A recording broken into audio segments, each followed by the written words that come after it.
Hallelujah, praise the Lord. आप सबको जय मसीह की। मैं पास्टर राज मैसी आपके सम्मुख फिर से उपस्थित हूँ एक नए विषय के साथ, एक नए टॉपिक के साथ।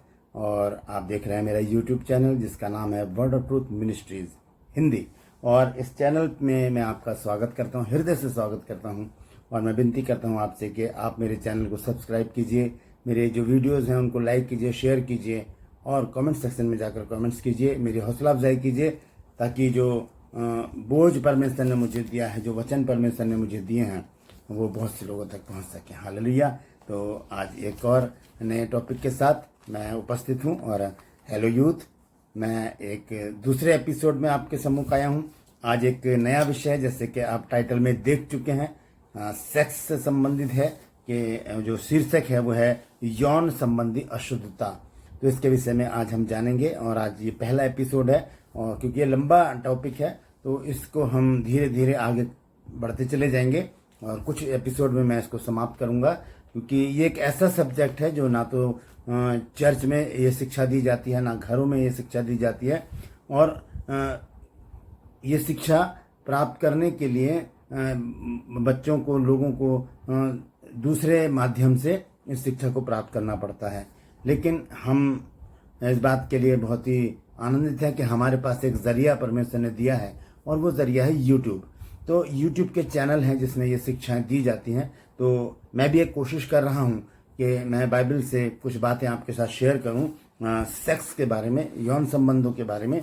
तो मेरे साथ बने रहिएगा, मैं आपको सारी बातें बताऊंगा। और बाइबल सेक्स के बारे में क्या कहती है, ये सारी बातें मैं आपके साथ आज करूंगा। और एक एक बात हम धीरे धीरे आगे चलेंगे। कुछ बातें मैं आज करूंगा, उसके बाद अगले एपिसोड में इस तरह से धीरे धीरे मैं आपको इस विषय पर शिक्षा दूंगा। हालेलुया। तो बने रहिएगा मेरे साथ। और एक छोटी सी प्रार्थना करके मैं आज के वचन को शुरू करूंगा। जीवित और महान दयालु पिता परमेश्वर, मैं तेरा धन्यवाद देता हूँ, तेरा शुक्र, तेरी तारीफ, तेरी बड़ाई करता हूँ प्रभु, क्योंकि तू इसी योग्य है। धन्यवाद देता हूँ प्रभु आज के सुंदर समय के लिए तूने दिया प्रभु। मैं अपने आप को तेरे सामर्थ्य हाथों में सौंपता हूँ प्रभु। मेरे होठों को, मेरे दिलो दिमाग को छूकर ब्लेस कर। मेरी आत्मा और मेरा शरीर तेरे ही कब्जे में रहे, ताकि बोलने वाला मनुष्य नहीं बल्कि तेरा आत्मा हो। जो गूढ़ भेद की बातें इस वचन में छिपी हैं वो हम पे प्रकट कर, ताकि उन बातों को हम समझे, जाने और उसी के अनुसार अपने जीवनों को व्यतीत करने वाले बन सके। धन्यवाद देता हूँ प्रभु, तूने मेरी इस प्रार्थना को भी सुन लिया। यीशु मसीह के नाम से मांगता हूँ, आमीन। Hallelujah, hallelujah, praise the Lord. आपको एक बार फिर से जय मसीह की मैं स्वागत करता हूँ अपने यूट्यूब चैनल पर, आपका एक बार फिर से। तो मैं फिर से कहता हूँ, बने रहिएगा मेरे साथ और हम सीखेंगे सेक्स के बारे में जो बाइबल में बताए गए हैं। हालेलुया। बाइबल क्या कहती है इस बारे में, बाइबल क्या हमें बताना चाहती है, बाइबल हमें कैसे सजग करती है, कैसे सावधान करती है इस विषय के लिए। तो वो उन बातों को मैंने तैयार किया है आपके लिए, और उनको मैं आज से शुरू कर रहा हूँ। आज पहला एपिसोड है और उसको हम धीरे धीरे आगे बढ़ते चले जाएंगे। ठीक है, तो मेरे साथ बने रहिएगा दोस्तों। और बहुत अच्छा सब्जेक्ट है ये ऐसा सब्जेक्ट है, सेक्स का नाम लेते ही लोगों के कान खड़े हो जाते हैं, और फिर एक जिज्ञासा लोगों की बढ़ती है कि हम जाने कि ये इसके अंदर क्या चीज़ है। हालेलुया।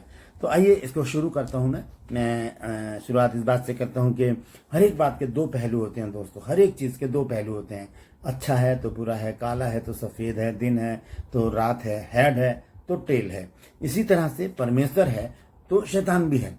बाइबल बाइबल में जो भी बात लिखी है दोस्तों, जो भी बात लिखी है वो चीज़ है, वो चीज़ है। अगर बाइबल में लिखा है शैतान, इब्लिस, तो वो है।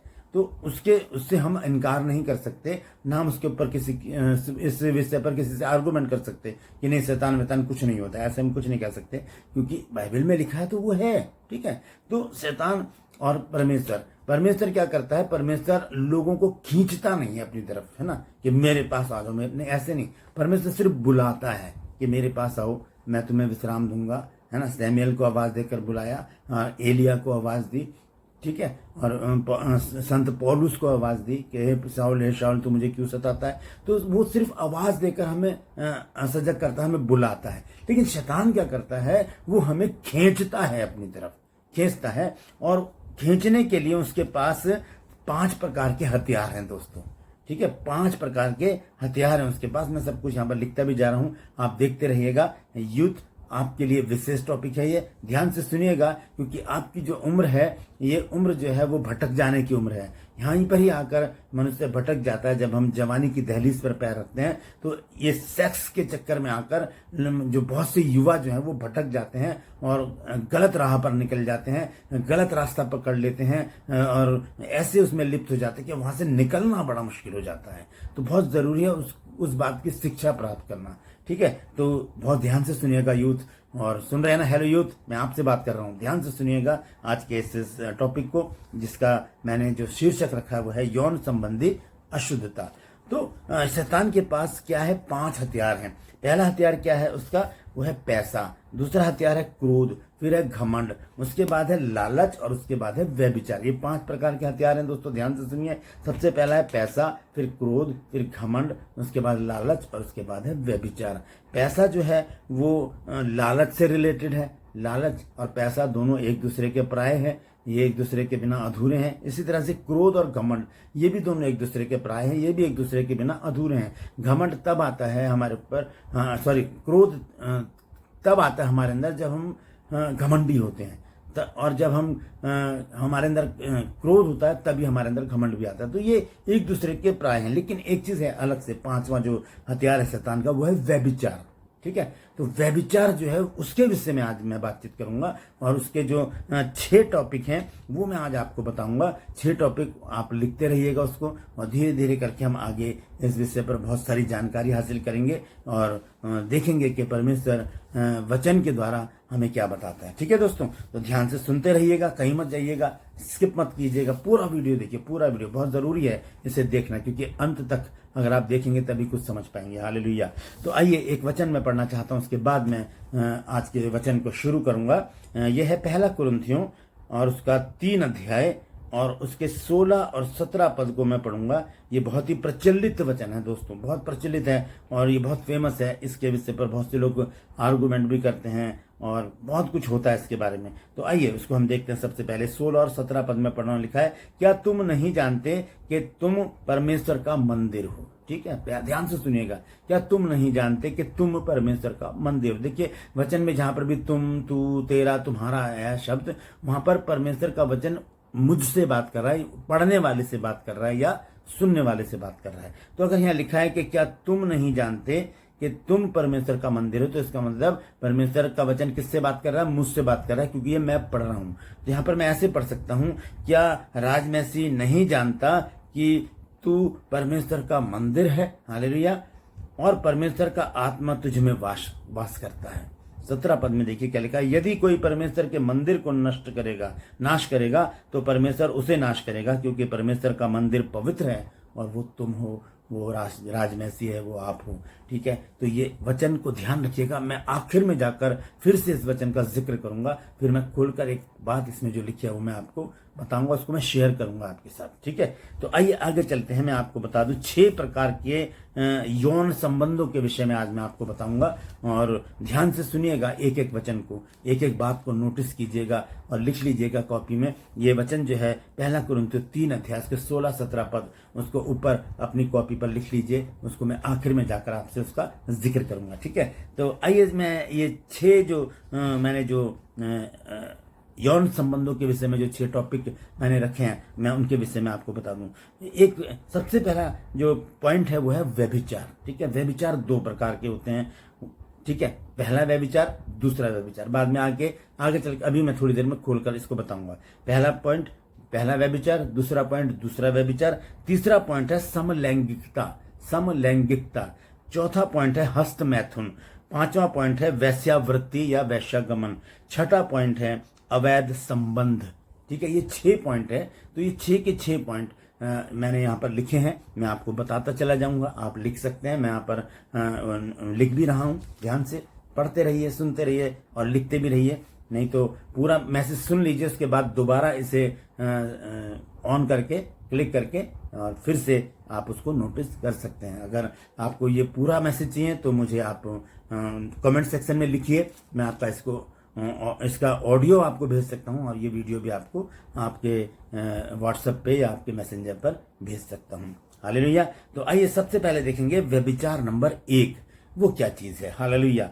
व्यभिचार नंबर 1 है एडल्ट्री, जिसे कहते हैं एडल्ट्री। एडल्ट्री के विषय में बाइबल क्या बताती है, सबसे पहले हम उसको वचन को देखेंगे, उसके बाद में आगे चलूंगा। निर्गमन 20 अध्याय और उसका 14 पद, यहाँ पर लिखा है तू व्यभिचार ना करना, तू व्यभिचार ना करना। ये यीशु मसीह से पहले की बात है, ये पुराने नियम की बात है, और ये वो 10 आज्ञाओं में से एक आज्ञा है जिसे मूसा को परमेश्वर ने इजरायलियों के लिए दिया था। जब मूसा तख्तियों पर लिख कर लेकर आया था, तो उसमें एक आज्ञा है 20 अध्याय, निर्गमन 20 अध्याय के 14 पद में लिखा है तू व्यभिचार ना करना। इसका मतलब है एडल्ट्री ना करना। और ये एडल्ट्री क्या होती है मैं ये बताऊंगा आपको। देखिए, व्यभिचार 2 प्रकार के होते हैं, एक होता है एडल्ट्री और एक होता है फॉर्निकेशन। एक होता है फॉर्निकेशन, ये दूसरी बात मैं आगे आपको चल के बताऊंगा। पहला है एडल्ट्री, विवाह की विधि से बाहर। शादीशुदा व्यक्ति हैं आप, और आपको अपनी पत्नी के साथ, या अगर आप स्त्री हैं तो आपको अपने पति के साथ संतुष्ट रहना चाहिए, और उससे अगर आगे जाएंगे आप तो वो व्यभिचार हो जाएगा। अगर आप किसी और के साथ संबंध बनाएंगे तो वो व्यभिचार हो जाएगा, वो एडल्ट्री हो जाएगा। उसे कहते हैं किसी दूसरे शादीशुदा मर्द के साथ किसी स्त्री, शादीशुदा स्त्री का संबंध बनाना, या किसी शादीशुदा स्त्री के साथ शादीशुदा मर्द का संबंध बनाना, शारीरिक संबंध बनाना, हम बिस्तर होना, उनके साथ संभोग करना। ठीक है, तो ये है एडल्ट्री, व्यभिचार। पहला व्यभिचार है ये जिसे एडल्ट्री कहते हैं, वो है कि एक शादीशुदा मर्द अगर किसी शादीशुदा स्त्री के साथ शारीरिक संबंध बनाता है, उसके साथ संभोग करता है, तो वो एडल्ट्री है, वो व्यभिचार है। परमेश्वर इससे प्रसन्न नहीं होता। ये परमेश्वर की अनाज्ञाकारिता है, ये परमेश्वर के वचन की अनाज्ञाकारिता है, ये परमेश्वर के विरुद्ध पाप है। तो जो दूसरा व्यभिचार है वो है फॉर्निकेशन, उसे इंग्लिश में कहते हैं फॉर्निकेशन। और ये इसके विषय में गलातियों की पुस्तक और इसका 5 अध्याय, गलातियों 5 अध्याय के 19 पद में लिखा है। मैं आपको पढ़कर बता देता हूं। यहां इस प्रकार से लिखा है दोस्तों, शरीर के काम तो प्रकट है, अर्थात व्यभिचार, गंदे काम, लुचपन। ये शरीर की अभिलाषा है। ये है फॉर्निकेशन, यानी कि जो पहला वाला व्यभिचार है वो अलग है, वो शादीशुदा के साथ शादीशुदा का संबंध है। लेकिन ये जो है दूसरा व्यभिचार, ये है फॉर्निकेशन। इसका अर्थ है एक शादीशुदा मर्द का किसी कुंवारी लड़की के साथ शारीरिक संबंध बनाना, या उसके साथ संभोग करना, या उसके साथ हम बिस्तर होना, या किसी शादीशुदा स्त्री का किसी कुंवारे लड़के के साथ संबंध बनाना, या उसके साथ संभोग करना, या उसके साथ हम बिस्तर होना। ऐसी परिस्थिति में होता क्या है कि जिस कुंवारे लड़के या लड़की से शादीशुदा लोग संबंध बना रहे हैं, वो उनकी जिंदगी को खराब कर रहे हैं, उनके जीवन को खराब कर रहे हैं, उनकी जवानी को खराब कर रहे हैं, उनके भविष्य को खराब कर रहे हैं। तो बहुत ही सजग होने की जरूरत है। यहाँ पर संयम रखें, अपने पति अपनी पत्नी से ही संतुष्ट रहें और किसी का जीवन खराब ना करें, क्योंकि इससे परमेश्वर बहुत नाराज होता है। तो ये है दूसरा व्यभिचार जिसे कहते हैं फॉर्निकेशन। ठीक है, पहला मैंने बताया था व्यभिचार नंबर 1 एडल्ट्री, दूसरा मैंने बताया व्यभिचार नंबर 2 जिसे कहते हैं फॉर्निकेशन, जो मैं आपको दोनों का विस्तार से बता चुका हूं। अब हम देखते हैं तीसरी बात। तीसरा जो पॉइंट है वो है समलैंगिकता। समलैंगिकता के विषय में मैं बता दूं, उसे कहते हैं होमोसेक्सुअलिटी। होमोसेक्सुअलिटी, समलैंगिकता को इंग्लिश में क्या कहते हैं, होमोसेक्सुअलिटी। इसका अर्थ है मर्द का जनाना बन जाना, यानी कि किसी मर्द के लिए किसी मर्द का जनाना बन जाना, या किसी स्त्री के लिए किसी स्त्री का मर्दाना बन जाना। यानी कि एक ऐसा संबंध जो सही नहीं है, उसके विषय में बाइबल क्या कहती है पहले वो देख लेते हैं, फिर मैं आगे चलूंगा। रोमियो की पत्री 1 अध्याय और उसका 27 पद, यहाँ पर इस प्रकार से लिखा है दोस्तों कि वैसे ही पुरुषों ने भी स्त्रियों के साथ स्वाभाविक व्यवहार छोड़कर आपस में कामातुर होकर जलने लगे, और पुरुषों ने पुरुषों के साथ निर्लज्ज काम करके अपने भ्रम का ठीक फल पाया। और जब उन्होंने परमेश्वर को पहचानना ना चाहा, इसलिए परमेश्वर ने भी उन्हें उनके निकम्मे मन पर छोड़ दिया कि वे अनुचित काम करें। एक अनुचित सेक्स है, ये एक अनुचित सेक्स, ऐसा सेक्स जो परमेश्वर को भी पसंद नहीं है। ये ऐसा सेक्स है जो गलत है, यानी कि स्त्री के साथ शारीरिक संबंध बना रही है और पुरुष के साथ शारीरिक संबंध बना रहे हैं। तो ये एक गलत संबंध है, जैसे कि मैंने अभी पढ़ा है। यही चीज हम देखते हैं सदोम और अमोरा में जब अपराध बढ़ गया था तब परमेश्वर ने वहां पर 2 स्वर्गदूतों को भेजा। तो सदोम अमोरा जो शहर था वो समलैंगिकता में ऐसा लिप्त हो गया था कि परमेश्वर उस शहर से बहुत नाराज हो गया और परमेश्वर ने वहां पर आग और गंधक की बारिश की। तो जब 2 फरिश्ते वहां पर पहुंचे लूत के घर पर, तो वहां के जो जेंट्स लोग थे, जो मर्द थे वहां पर, वो कहने लगे कि इनको हमें दो, हम इनके साथ संभोग करेंगे। तब लूत ने कहा नहीं नहीं, ये मेरे गेस्ट हैं, ये मेरे मेहमान हैं, मैं इनके साथ ऐसा गलत कभी नहीं होने दूंगा। मैं इनके साथ कभी ऐसा गलत नहीं होने दूंगा। मेरी बेटियां हैं, आप उनके साथ कुछ भी कर सकते हो, लेकिन ये मेरे दोस्त हैं, मेरे मेहमान हैं, मैं इनके साथ ऐसा नहीं होने दूंगा। तो वहां पर क्या हो गया था, ये समलैंगिकता बढ़ गई थी, इसलिए परमेश्वर ने उस शहर को आग और गंधक से नष्ट कर दिया। पढ़ सकते हैं उत्पत्ति 19 अध्याय के 5 पद से हम आगे बढ़ सकते हैं। ठीक है, तो ये था समलैंगिकता, ये तीसरा पॉइंट था। चौथा पॉइंट है वैश्यावृत्ति। वैश्यावृत्ति को कहते हैं कि एक ही स्त्री का कई पुरुषों के साथ संबंध बनाना, हम बिस्तर होना, उनके साथ संभोग करना। ये एक तरह से बिजनेस भी है संसार में। और हम देखते हैं कि यहाँ पर इंडिया का कल्चर कुछ अलग है और जो फॉरेन कंट्रीज है उनका कल्चर कुछ अलग है। इंडिया में सेक्स फ्री नहीं है, बाहर की कंट्रीज में सेक्स फ्री है, इसलिए वहाँ पर सब कुछ खुलेआम हो सकता है। मैंने देखा नहीं है, मैं आपको वैसे ही बता रहा हूँ। लेकिन इंडिया में जो है वो यहाँ का कल्चर अलग है, यहाँ पर इसलिए छुपकर हर एक काम किए जाते हैं, सेक्स भी छुपकर किया जाता है। इसलिए चर्च में या कहीं पर भी किसी धार्मिक स्थल पर इस बारे में शिक्षा नहीं दी जाती, घरों में भी इस बात के जिक्र नहीं होते, और ना किसी मीटिंग्स में या सेमिनार में भी इन बातों की चर्चा नहीं होती। तो ये जो वैश्यावृत्ति है एक तरह से एक ये बिजनेस है। और इसमें क्या होता है, जो स्त्री होती है वो बहुत से पुरुषों के साथ अपने शारीरिक संबंध बनाती है। इसे इंग्लिश में कहते हैं प्रोस्टिट्यूशन। और ये होता है एक स्त्री अपने आप को बेचती है, अपने शरीर को बेचती है और उसका पैसा लेकर अपने लिए वो उसको इस्तेमाल करती है। तो इसे कहते हैं वैश्यावृत्ति, या इसे कह सकते हैं वैश्यागमन करना। वैश्या का मतलब होता है एक ऐसी स्त्री जो अपने शरीर को बेचती है। हालेलुया।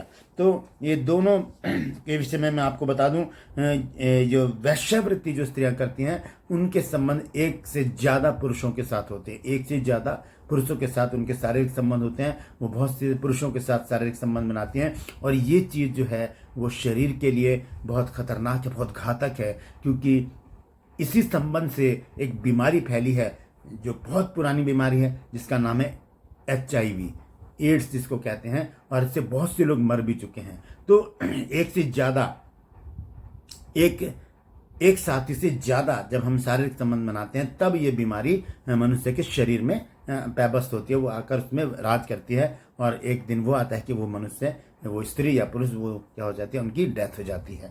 तो ये है वैश्यावृत्ति, जिसे कहते हैं प्रोस्टिट्यूशन। ठीक है, तो ये चौथा पॉइंट मैंने आपको बताया है। इसके विषय में वचन क्या कहता है मैं वो ज़रूर बताऊंगा आपको। 1 कुरिन्थियों और उसका 6 अध्याय और उसके 15 पद से मैं पढ़ूंगा। यहाँ इस प्रकार से लिखा है, दोस्तों ध्यान से सुनिए। क्या तुम नहीं जानते कि तुम्हारी देह मसीह के अंग हैं? तो क्या मैं मसीह के अंग लेकर उन्हें वैश्या का अंग बनाऊं?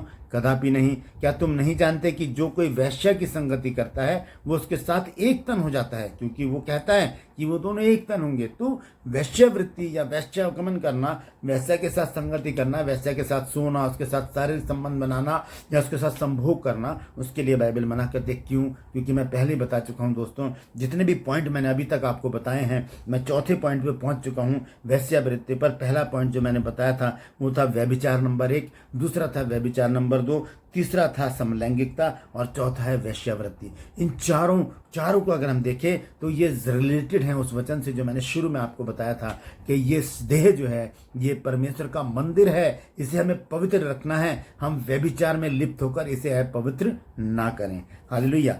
आइए हम देखेंगे अब 5वां पॉइंट। 5वां पॉइंट है हस्तमैथुन। हस्तमैथुन को इंग्लिश में कहते हैं मस्टरबेशन।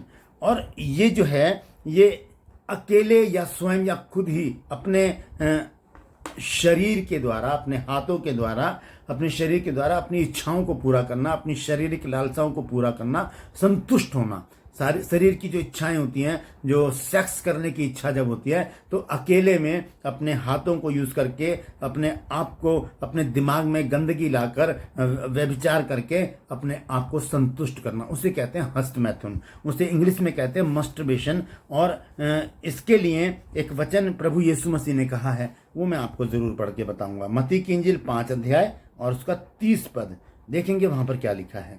मत्ती 5 अध्याय और उसके 30 पद में इस प्रकार से लिखा है, यदि तेरा दाहिना हाथ तुझे ठोकर खिलाए तो उसे काट कर अपने पास से फेंक दे, क्योंकि तेरे लिए यही भला है कि तेरे अंगों में से एक नाश हो जाए और तेरा सारा शरीर नरक में ना डाला जाए। तो ये किसके विषय में है? ये उन हाथों के विषय में है जिसके द्वारा हम हस्त मैथुन करते हैं और व्यभिचार करके हम इन हाथों को क्या कर देते हैं? श्रापित कर देते हैं। और यीशु मसीह उसके विषय में कहते हैं कि काट के फेंक दो, ऐसे हाथों की जरूरत नहीं है शरीर के साथ। ऐसा ना हो कि ये इस हाथ की वजह से पूरा शरीर कलंकित हो जाए, पूरी आत्मा कलंकित हो जाए, पूरा जीवन कलंकित हो जाए। तो इसको कहते हैं मस्टरबेशन। और ये इसका दूसरा रूप है ओनेनिज्म। ओनेनिज्म भी कहते हैं इसको, जिसका अर्थ है अपूर्ण संभोग, आधा संभोग। क्यों? क्योंकि एक अकेला व्यक्ति कैसे संभोग कर सकता है? संपूर्ण संभोग वो होता है कि एक स्त्री और एक पुरुष है, क्योंकि परमेश्वर ने आदम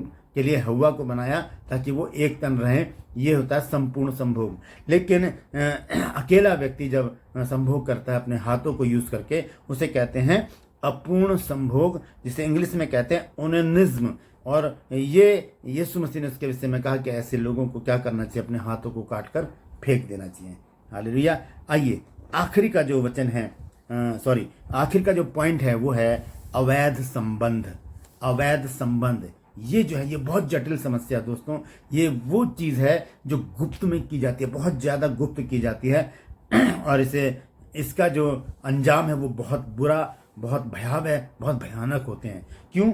क्योंकि ये गैर कानूनी संबंध है और ये समाज, कानून और परमेश्वर की दृष्टि में अपराध है, पाप है, गुनाह है। क्योंकि इसमें क्या होता है कि इसमें रिश्ते नहीं देखे जाते। कोई सा भी रिश्ता हो, अगर शैतान ने आपके मन में व्यभिचार डाल दिया है तो कोई सा भी रिश्ता हो, वो रिश्तों को तार कर दिया जाता है, रिश्तों को ताक पर रख दिया जाता है और स्त्री पुरुष आपस में हम बिस्तर हो जाते हैं, आपस में संभोग करते हैं और उन रिश्तों को खत्म कर देते हैं। उन्हें इंग्लिश में कहते हैं इलिसिट रिलेशन। इलिसिट रिलेशन यानी कि अवैध संबंध, जो गैर कानूनी है, जो परमेश्वर और समाज की दृष्टि में भी सही नहीं है। परमेश्वर इस वचन के इसके विषय में क्या कहता है, वचन क्या कहता है, उसको देखेंगे। पहला तीमुथियुस 5 अध्याय और उसका दूसरा पद। पहला तीमुथियुस 5 अध्याय उसके दूसरे पद में लिखा है कि, पहले पद से ही मैं पढ़ूंगा, किसी बूढ़े को ना डांट, पर उसे पिता जानकर समझा दे, और जवानों को भाई जानकर, बूढ़ी स्त्रियों को माता जानकर। और दूसरा पद लिखा है कि जवान स्त्रियों को पूरी पवित्रता से बहन जानकर समझा दे। तो यहाँ पर जो है अवैध संबंध जो है वो किसी से भी हम कर सकते हैं, रिश्तेदारी में भी, दोस्तों में भी, किसी से भी वो अवैध संबंध होते हैं। उनके विषय में मैंने आपको अभी बताया है, वो एक ऐसा गुनाह है जो परमेश्वर की दृष्टि में भी है, समाज की दृष्टि में भी है और कानून की दृष्टि में भी है। तो वो गुनाह है, उसकी सजा हमको जरूर मिलेगी, कानून से भी मिलेगी और परमेश्वर से भी मिलेगी। वो ऐसा रिश्ता है जो आपसी संबंधों को, जो घरेलू संबंध है ना, माँ बाप, भाई बहन, बेटा बेटी, चाचा चाची, ये सारे रिश्तों को खत्म कर देता है ये अवैध संबंध। तो ऐसे संबंधों से हमको बचना है दोस्तों, क्योंकि बाइबल हमें पवित्र रहना सिखाती है। वचन में लिखा है, पहला पतरस 1 अध्याय उसके 16 पद में लिखा है दोस्तों, वहां पर लिखा है कि पवित्र बनो क्योंकि मैं पवित्र हूं। आइए, मैंने आपको कहा था कि अंत में मैं आपको पहला कुरिन्थियों 3 अध्याय और उसके 16 और 17 पद को दोबारा से पढ़वाऊंगा और कुछ बात मैं आपको समझाऊंगा। आइए देखते हैं उसमें क्या लिखा है। 3 अध्याय उसके 16 और 17 पद को मैं पढ़ रहा हूँ। यहाँ इस प्रकार से लिखा है दोस्तों, क्या तुम नहीं जानते कि तुम परमेश्वर का मंदिर हो? हमें इस बात को जानने की जरूरत है दोस्तों कि मैं, आप, हम परमेश्वर का मंदिर है। क्यों? क्योंकि संत पौलुस ने प्रेरितों के काम 17 अध्याय के 24 पद में कहा है कि सारी सृष्टि का सृजनहार, जिसने अपने हाथों से सारी सृष्टि को बनाया है, वो अपने हाथों के बनाए हुए मंदिर में नहीं रहता दोस्तों, वो इस मंदिर में रहता है, इस शरीर में रहता है। ये परमेश्वर का मंदिर है। तो क्या परमेश्वर का मंदिर व्यभिचार के द्वारा खराब हो जाए? परमेश्वर का मंदिर व्यभिचार के द्वारा अशुद्ध हो जाए? ये यौन संबंध जो हैं जो हमें क्या करते हैं, अशुद्ध करते हैं, और जब अशुद्ध हो जाते हैं तो परमेश्वर इस मंदिर में नहीं रहता, वो हमसे अलग हो जाता है। देखिए यहाँ लिखा है, और परमेश्वर का आत्मा तुम में वास करता है। 17 पद में ध्यान से सुनिए क्या लिखा है।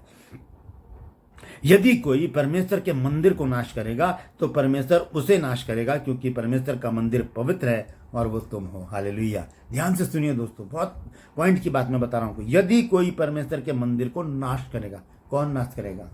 शैतान नहीं, लोग नहीं, रिश्तेदार नहीं, दोस्त नहीं, हम खुद दोस्तों, हम खुद इस मंदिर को नष्ट करते हैं। हम व्यभिचार में आकर, हम गंदे कामों में आकर, हम समलैंगिकता में आकर, अवैध संबंधों में आकर, व्यभिचार करके और हम हस्तमैथुन करके क्या करते हैं, इस पवित्र मंदिर को हम अपवित्र करते हैं। इसलिए परमेश्वर का आत्मा इसमें वास नहीं करता। इसलिए यहाँ पर लिखा है संत पौलुस ने 1 कुरिन्थियों 3 की 16-17 में कि क्या तुम नहीं जानते कि तुम परमेश्वर का मंदिर हो और परमेश्वर का आत्मा तुम में वास करता है। यदि कोई परमेश्वर के मंदिर को नाश करेगा तो परमेश्वर उसे नाश करेगा, क्योंकि परमेश्वर का मंदिर पवित्र है और वो तुम हो। हालेलुया। तो मैं खुद इस मंदिर को नाश कर रहा हूँ तो परमेश्वर मुझे नहीं छोड़ेगा दोस्तों। तो मैंने आज आपको 6 पॉइंट बताए हैं, मैं दोबारा से उनको रिपीट करता हूँ जल्दी से, आप लिख लीजिए, मैं यहाँ लिख भी रहा हूँ। सबसे पहला पॉइंट है व्यभिचार नंबर 1 जो एडल्ट्री है, व्यभिचार नंबर 2 जो फॉर्निकेशन है, और तीसरा पॉइंट है समलैंगिकता जिसे कहते हैं होमोसेक्सुअलिटी, और जो चौथा पॉइंट है वो है वेश्यावृत्ति यानी कि प्रोस्टिट्यूशन। 5वां पॉइंट है हस्तमैथुन यानी कि मस्टरबेशन, और छठा पॉइंट है अवैध संबंध यानी कि इलिसिट रिलेशन। तो ये 5-6 पॉइंट मैंने आपको बताए हैं, आप लिख लीजिए। आज के लिए बस इतना ही बहुत है।